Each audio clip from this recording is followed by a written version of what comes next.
Your teeth will chatter. Your knees will clatter. Your skin will creep. Your heart will leap. Terror that waited 3,000 years.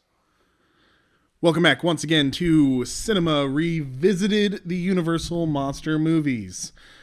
Tonight, we watched 1940's The Mummy's Hand. Joining me as usual is none other than my esteemed co-host, DJ. Say hi, DJ. Hello. All right, DJ. We are talking the goods, the bads, the uglies, the iconics of 1940's The Mummy's Hand. Starting with the good. DJ?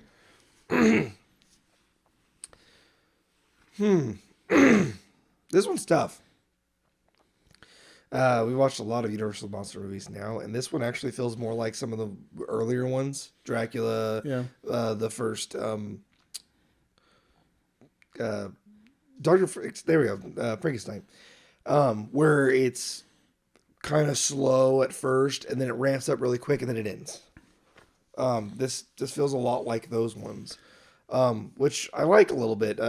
More recently, ones that tried to expand a little bit, but they ended up with a lot of filler, a lot of unnecessary elements. I liked that it was a little more, which is funny because back in those ones, we were like, man, that was kind of, it left a lot out. But I think this found its niche. It kind of got what those old ones suffered from a little bit out of the way while keeping it that same succinctness. I liked that. It was succinct. Like just... So a nice little wrapped package. So the good was its succinctness? Yes. The fact that it got everything it wanted to get out in its timeline without shoving a bunch of unnecessary stuff in there and without leaving out stuff I think it needed to have. It was a good balance for me. Like I felt like it was a good pacing throughout the film would be a good way to put it. It paced really well. It followed through with each scene, each thing that it wanted to do. I can see that, yeah. I know that kind of it sounds like an odd thing to pick, but not just compared to the other films. Like it flows well. It's a good flow. I was in it. It didn't really feel like I was being sucked out of the film too much. It's just purposeful, complete. Okay. For me, I would have to say that all of the characters felt original. All the characters felt pretty fresh. They didn't feel like they were ripping off their own films again. Well, yeah, exactly. But the other thing is that they didn't really fall into a lot of stereotypes for the Universal Monster movies. Nowadays, we look at it and we're like, wow, this is kind of a stereotypical adventurous guy with his goofy sidekick, the love interest, and her bumbling father kind of thing. That's actually true. Idea. This is actually, that's a thing now, but at the time this was done, this is the first time we've really seen that in these films. Yeah, exactly. So it's not really quite a trope at this point, especially with Universal. This seemed, if it's already been established, because I mean the serials in the 1930s and stuff like that probably had a couple of those elements. This film felt like it was still trying to do something fresh, where it has its horror elements and its scary elements, but it leaned into like, let's throw a little bit of humor into it, but also let's throw a little bit of like adventure into it. There's a little bit of action into it, which I enjoyed. Well, and this film also felt like, along those lines, it really felt like the characters it was focused on what they were doing rather than just trying to like cheaply scare them. Yeah. Like it was really focused, which is something I liked about the Frankenstein films. Mm-hmm. Is it's focused on what the characters are doing and what their purposes are. This one does that really well. That's fair. All right, how about the bad? As for the bad, the biggest thing that I kept noticing over and over in this film was like just weird points of like motive. Mm-hmm. It was hard to keep track of what was going on in the background. The main character, his sidekick, they're very easy to follow. The father, the main characters are easy to follow. Yeah. The problem with this is the villain side of things. There doesn't seem to be a point. They rehash the first movie's like opening, but he's like a different character, I guess. But it's literally like they take the footage from the first one and like put it in there and make it the same. And they're like, he's the exact same thing as Bird Alive in the exact same way, but instead now he's a puppet instead of being free. like he was in the original. It's just an odd, and then they don't do anything with him. Like the villain is, oh, there's this guy, oh, expositions the history, and then gives it to his apprentice, and then now he's like the bad guy, like just using it for his own personal gain. So he's doing exactly what the mummy was punished for in the first place. Well, but then it keeps changing. It's just, I don't know, it was weird. Like at first it looks like he's trying to protect them, and then when they don't listen, he's like, well, I'm just gonna get this power for myself. Like, when did that motive change? Yeah, that whole thing, the whole villain's arc, I guess I could say the villain's arc makes no sense.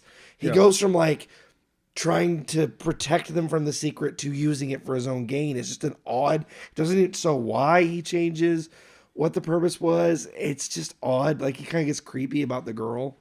Yeah. And it doesn't even show why he knows her. Like he just randomly shows up to trick her into not going. And then he's like, well, since you're going to stay, why not stay forever? Like, right? It was, he suddenly went from, I'm trying to help you, to, I'm literally going to be the bad guy from the first film and try to turn you into my slave and my eternal wife. Like I tried to do, like the mummy did in the first one. Yeah. It just doesn't work. Yeah, no, I absolutely agree with you. Comes out of nowhere. Yeah, exactly. I have the same bad. The middle section's just so muddled, and then the villain's motivations aren't clearly established in the beginning. It's like he's supposed to be a little bit of a twist villain, I guess. But at the same time, it's also a thing of like, it was a twist because the writing was so bad it came out of nowhere. Yeah, exactly. Like it wasn't a twist villain in a good way. It was more like, oh, we need a villain. Well, let's try to do the Mummy. Well, Frankenstein's awful popular. The Mummy's kind of like Frankenstein. So let's try to make it seem like he's not in control of his own, volition it's the Hans and stuff villain like that. from Frozen, where it's like, yeah, he's suddenly the villain. Why? Yeah, exactly. Why is he the villain?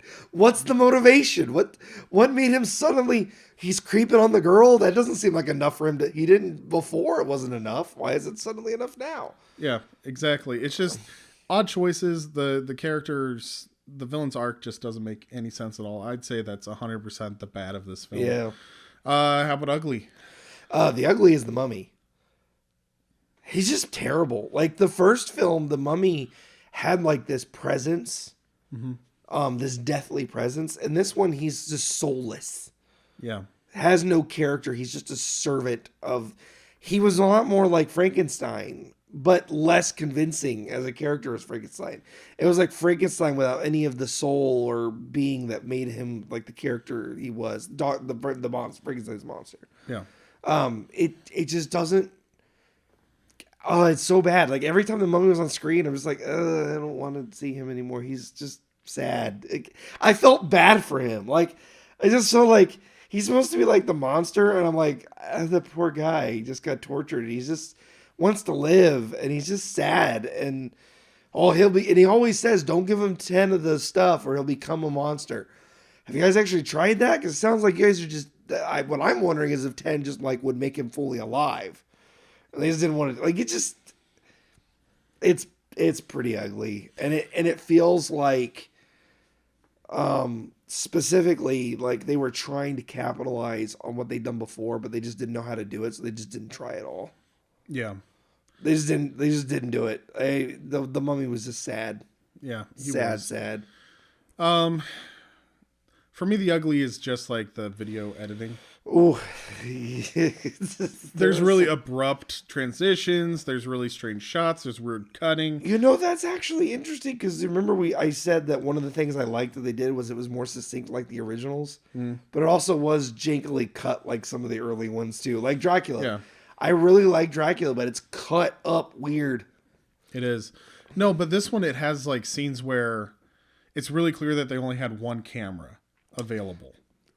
I know exactly what you're talking about. Like they film a whole shot from one angle, even though another angle would have been a good idea. Or they cut it and then they start filming again. And it's really clear that he had just said action, but they cut it so that it's like, oh no, she just fell on the couch, and then they're sitting perfectly still.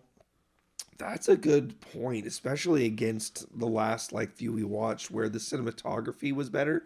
Yeah. Even if the plots of the story, like the Werewolf of London, it was one of the more boring ones we watched, but the cinematography was like, they took some risks with the cinematography. Yeah, it seemed to move. The camera felt dynamic. Yes, and then like Dracula's Daughter, they really started to experiment. The third Frankenstein film, they really started to try some things. Even though we had some issues with like some of the stylizing of the third Frankenstein, some of the shots are well done.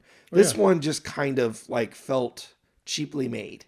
Exactly. And the film that came before The plot this was more compelling in this one to me than some of the other ones, but technically it wasn't as good.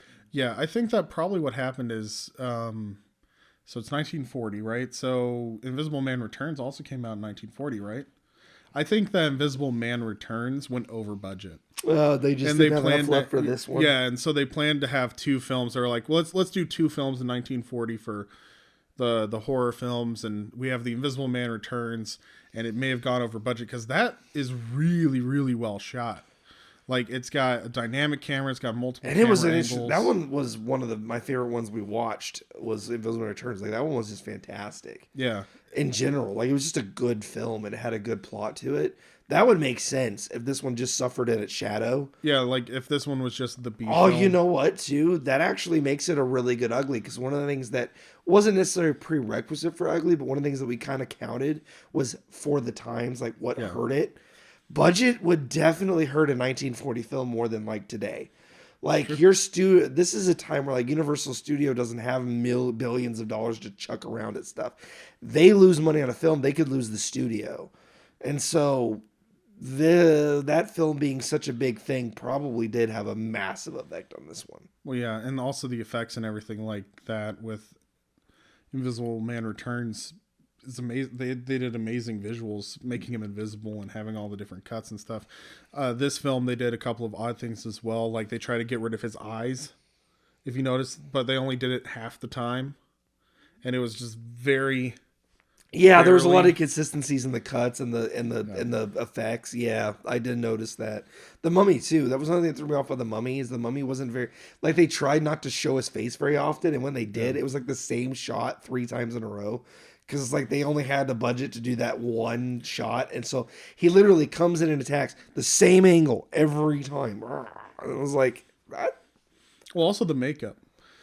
In one of the iconic things that we said about the last Mummy film was the makeup. The scene where he's literally like, it's just one scene and he's barely moving and the dust and everything comes off. He looks ancient. He looks like he's been just caked in dirt and mud. Right. This film, it really does look like just a standard regular dude that has way too much hair gel on.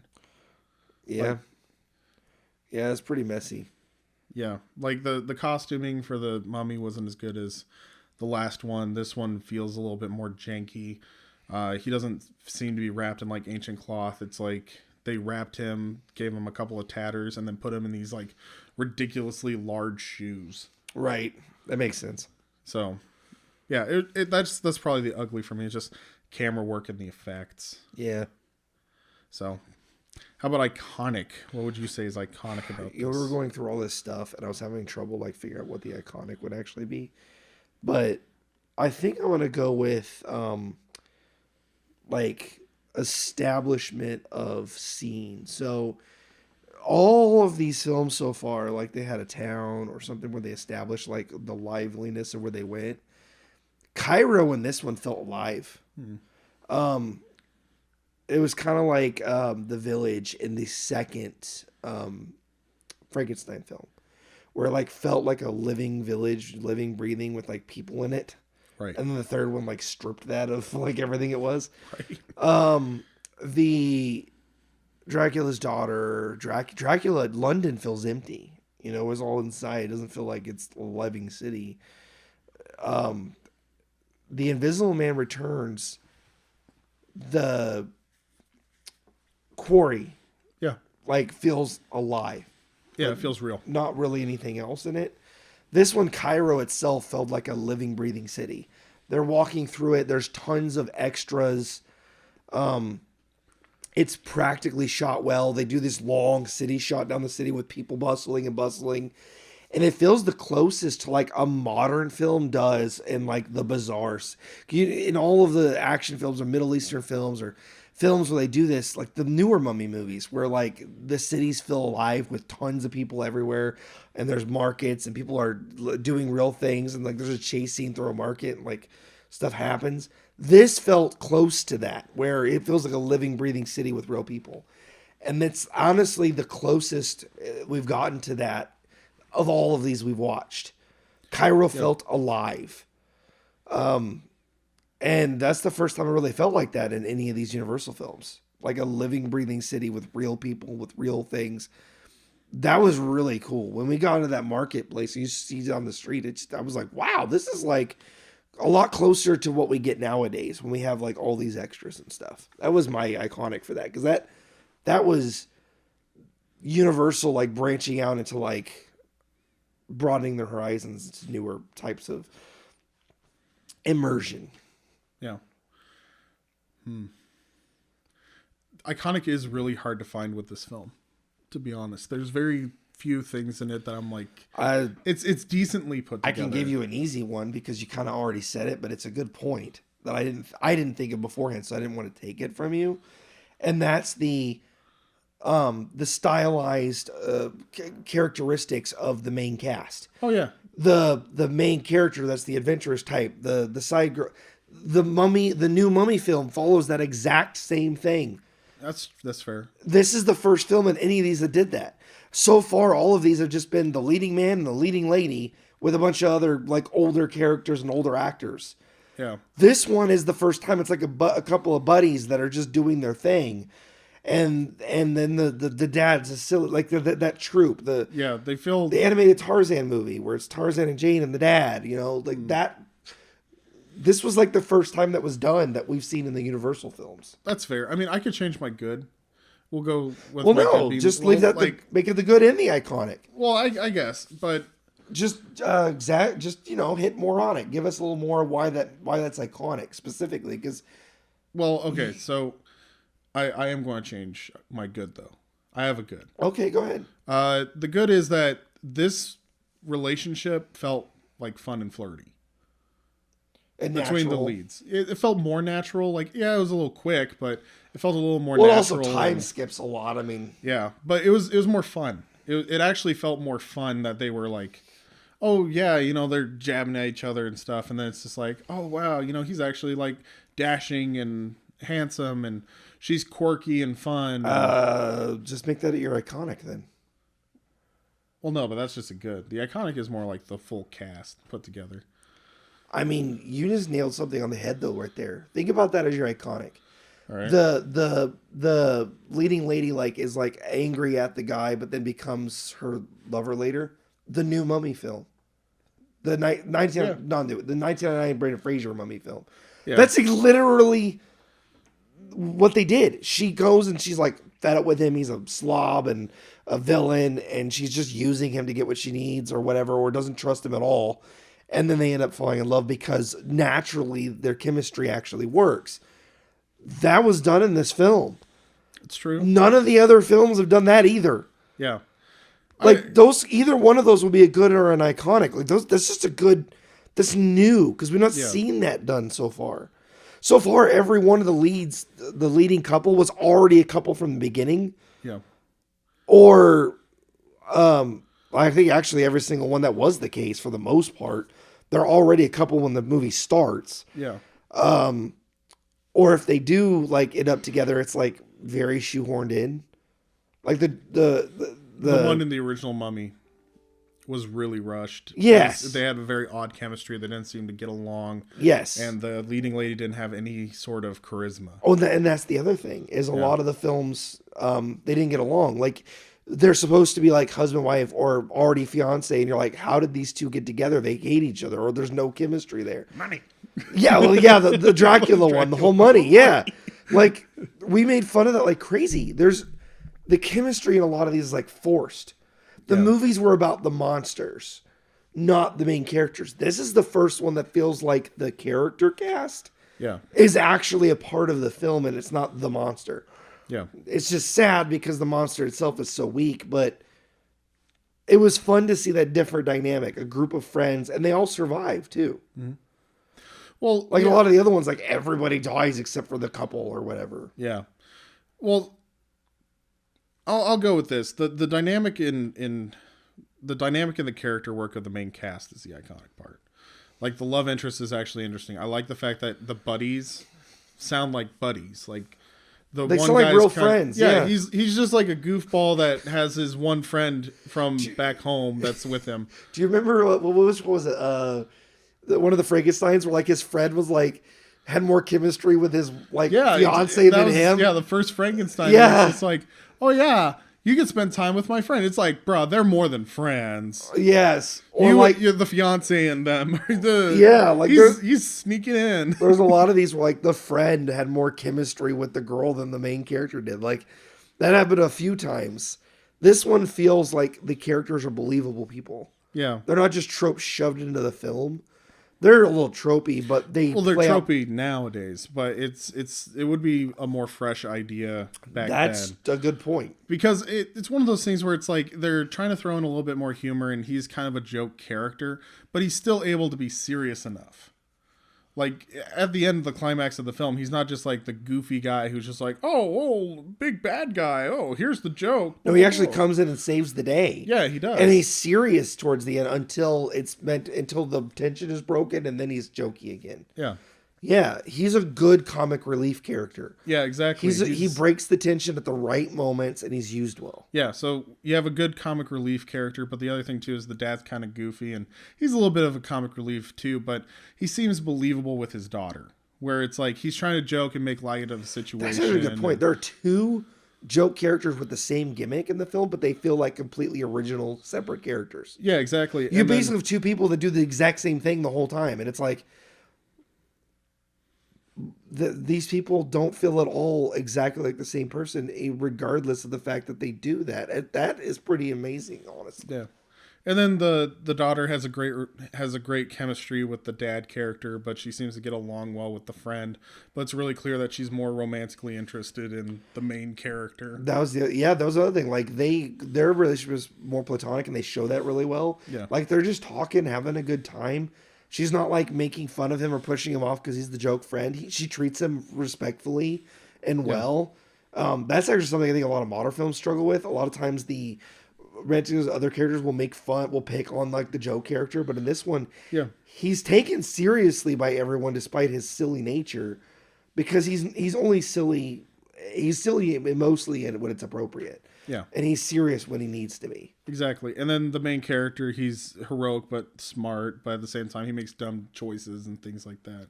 So they're just very good characters overall. The villain is the worst character.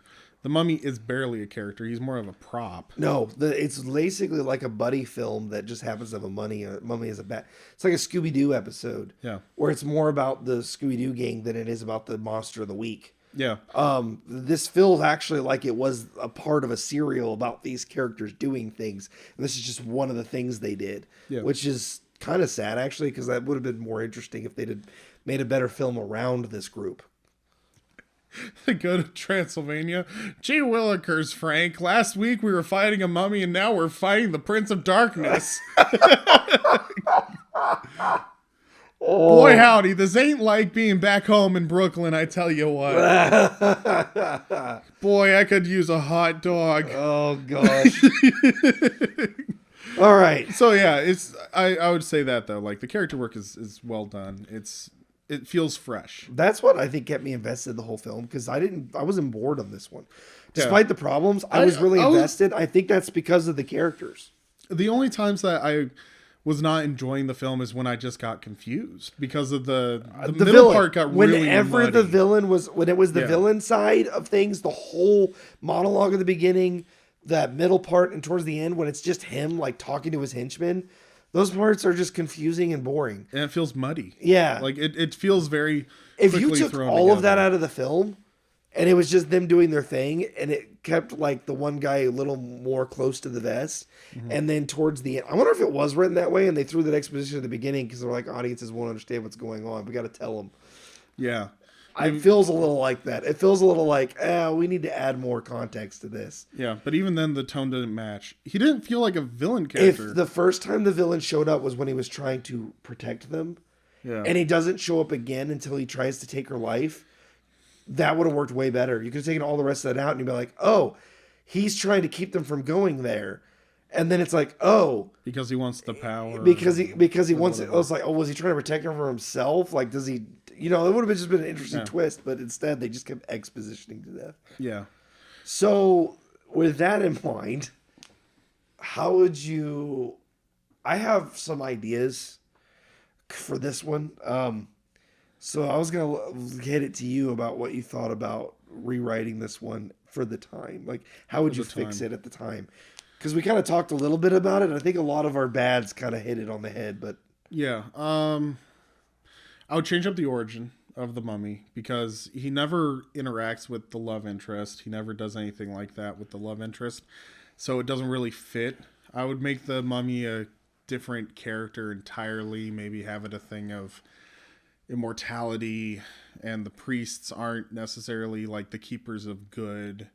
They hold the secret to immortal life, but they're restricted to this area or something.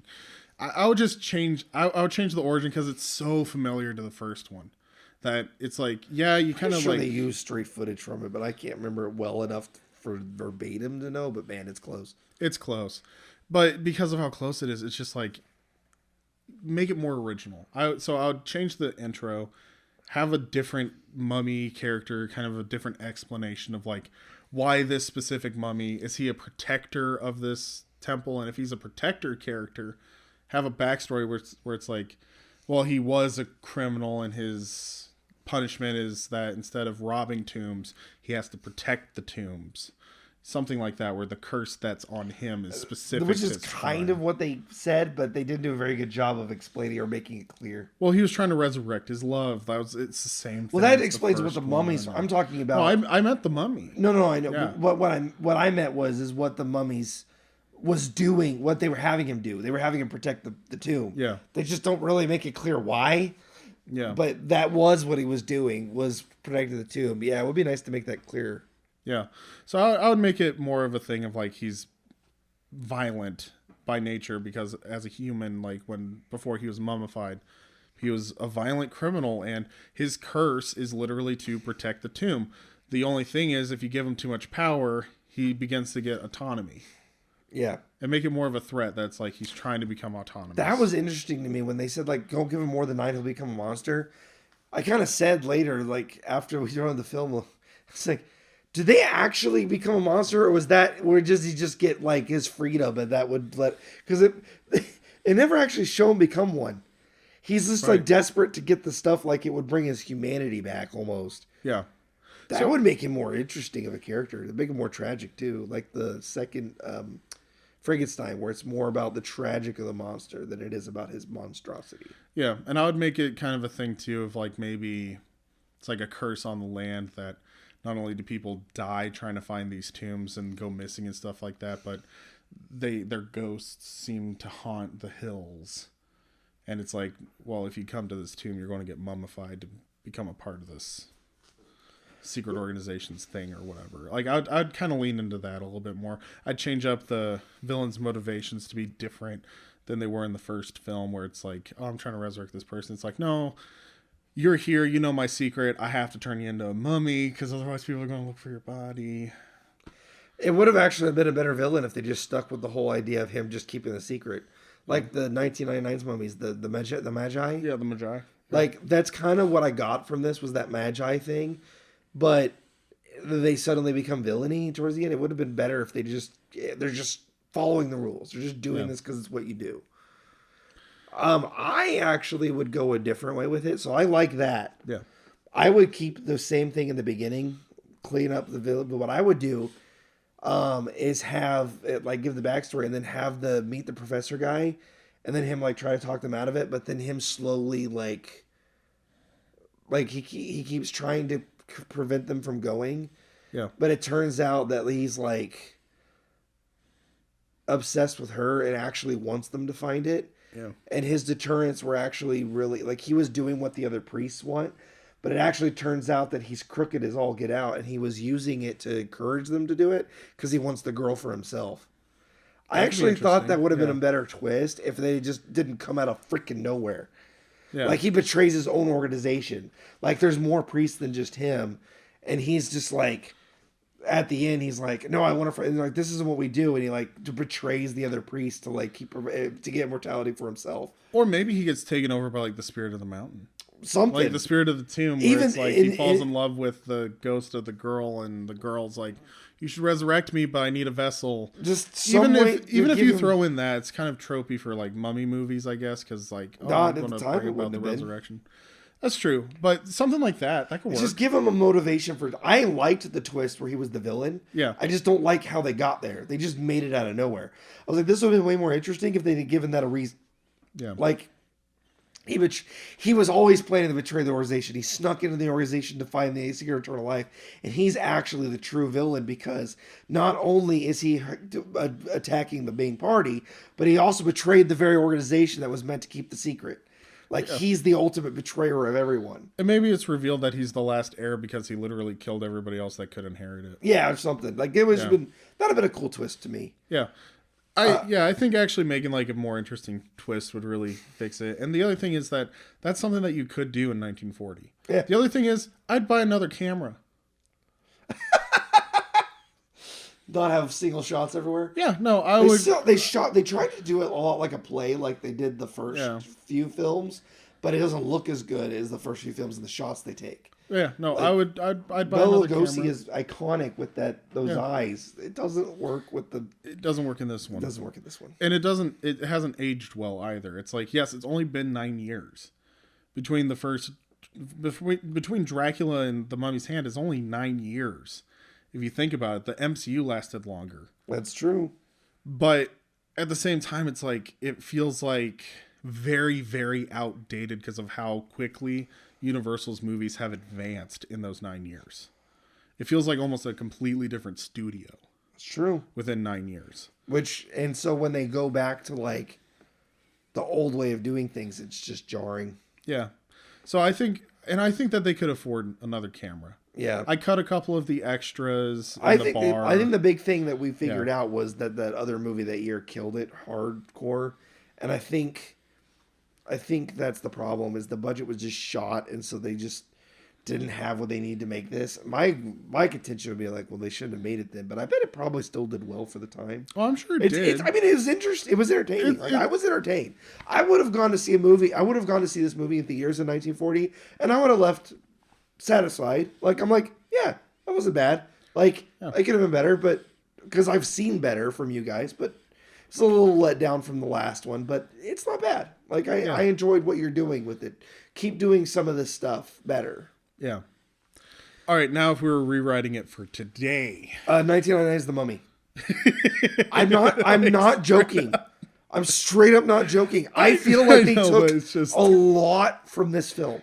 Oh yeah. Because the dynamic of the characters, the way they go out and do things, like there's a lot I see inspiration wise from 1999's The Mummy. Mm-hmm. They just made the main character more roguish. They kind of took the two main characters and made them one person. Well, what they did was they took the archaeology side off of the main character and threw it onto the female character. That's true. And the bumbling idiot friend is her brother, who's also like he takes the place of the dad, and then the opposite, the foil of Rick O'Connell, the humorous friend, is actually the twist villain. Yes. Which is good. Which is superior because it's a perfect film. But it literally, like 1999's The Mummy would be how I would do that modern light. Now, taking this specifically, if you wanted to do it like much closer to this film, you just have the second Mummy film. Yeah. It's the second Mummy film where he's all kind of more dapper and he's like cleaned up and he's got his mansion and he's like doing well and he's an actual archaeologist with his wife. Mm-hmm. It's him from the second film and her from the first one. Yeah. It's basically this movie. And it's the Mummy's better, like his motive he has, but it's the Mummy from the first Mummy film is kind of where they got that Mummy from. This one, the problem is there's no way I can think of to make this film modern the way it is that would be entertaining, because The Mummy is so sad. It's true. I would have taken this film and taken The Mummy from the original one but with the monstrosity of this one. That's exactly what they did in 99 in Mummy and Mummy Returns. They made the dapper, he's kind of like cleaned up, but he's monstrous when he first comes back. And he slowly becomes the cleaned up mummy from the first one. Right. Like that. I know it doesn't feel like a cop out to me, because that's literally that's the modern. I always wondered, because we watched the first Mummy film, like I can see some elements of 99's Mummy, but that was like, it feels like a completely original film. Then I see this one, I'm like, oh, was it though? Still a lot of originality in that film. Yeah. But I can see a lot more they took. I'm interested to see, as we see the other Mummy films, if there's more taken from that film. Because there's a couple of remakes from like the 60s too. Yeah. So I'd love to see how that changes, because I'm now starting to see more 99's Mummy in these films now. Well, like a lot from this one particularly. That is one thing I have to give credit to Stephen Sommers for, is it's very clear that he had a real heart and love for the classic monster films. Yes. And because he pays homage to them without ripping them off. Exactly. Exactly. And it's really clear that he's like, this is the heart, this is what's good about these films. And then he just took it, polished it off, and threw more action into it. Yeah. Put more of his own spin into it. Yeah. Yes. And like I can't think of a better way to remake a film like this. Like this one felt very close to that movie, and I'm just watching it sitting here like, oh my gosh, this is where a lot of that, you can tell he didn't just rip it off. Like, it's not the same, but he definitely watched this movie and definitely got ideas from it. Oh yeah, no, because even the style. He stylized the dynamic of the characters based off of these characters. Like, you can just tell that's where it came. Because like the girl character, what was the first thing she does when she finds out her dad gets ripped off? Pulls a gun and goes in and pulls it on the guy. Like, she's a strong character. She's not like the damsel in distress type. She does scream with the mummy and passes out, but she goes fighting up into that point. She's just taken by surprise. Oh, exactly. It's a dead dude that came back to life. And anybody would be terrified. And that's what happened with the 1999's Mummy. She like fights back, but she passes out from like the first time she passes out, but only the first time. Like I've got my composure. I understand what's going on. Like she feels a lot like this girl, where she has like real depth of character and like spunk, and she's not like she's a strong character, and it's good. She's spunky, she's interesting, she's also flirty with the main character. She has a personality, she has a clear head on her shoulders. It's clear that she's taking care of her dad a lot, because she seems to be like the brains of the operation. He's just been around and doing it forever, but it's clear that she's like the manager. And she's really intelligent and practical. She solved the puzzle, the mummy thing. Yeah. Evie. Like, it just straight comes out to me as, like, I'm like, you got a lot of cues from this film. Like, really well done. Like, just, that would be, like, this was really cool just seeing where that came from. Yeah. I was amazed by that. Like, all that, there's some, wow. So, yeah, that would be my modern take, would be just 99's Mummy is literally just, like, the expansion of this film. Like, that's what it is. It is. No. And I don't think I can make a better one than that. Like, you'd have to make significant changes to make it work in today's world. And 99's Mummy takes a lot of cues from the first two films, takes some mixes, takes the monstrous mummy from this one, but makes it more terrifying, more believable, but then becomes the seriously dapper, clean guy that's like just serious, trying to get his stuff done. Like, good on them for that one. Like, I have a lot more respect for Stephen Sommers now, seeing that he really looked back at these films and paid such homage to them. And I'm really interested, like I said before, of seeing some of the later films and seeing more inspiration for those films, come out in this stuff. Maybe even some stuff for the more modern one too, because I know that there's one of the later mummy films has like a female mummy in them, but one of the 60s ones or whatever. But probably, yeah. But yeah. Anyway, that's it for me. All right, awesome. I agree with you 100%. If I was remaking the film today, I'd probably do 1999's The Mummy. I love that film, and the thing is that you're right. It's not just a thing of like bias, where it's like, we joke a lot, like when we did the Curb Stomp, we joke like, oh, I'd just remake it and make the 1999 Mummy because I love that film. That actually is the perfect way to modernize this kind of dynamic from the characters and take the best parts about this film and make it modern. Right. So yeah. Anyway, I think that's good, bad, ugly, iconic. We talked about what we would do in the time that was appropriate. We talked about what we would do now, modern times. Right. Do you have any other final notes? No, that's pretty good for me. Okay, awesome. So that is 1940s The Mummy. We have discussed it, the goods, the bads, the uglies, the iconics, and remade it for the time and the future. If you like this content, be sure to give us a big old thumbs up. Let us know your thoughts in the comments. What would you do to make this film more modern, or what are your thoughts just in general about 1940s The Mummy? We're always open to feedback as well. If you want to drop that in the comments as well, we would greatly appreciate it. If you haven't already and you like movies, whether it's new, old, bad, good, you'll probably love this channel. Be sure to give us a subscribe and share us with your friends. Otherwise, we will see you guys in the next video. Thanks for watching.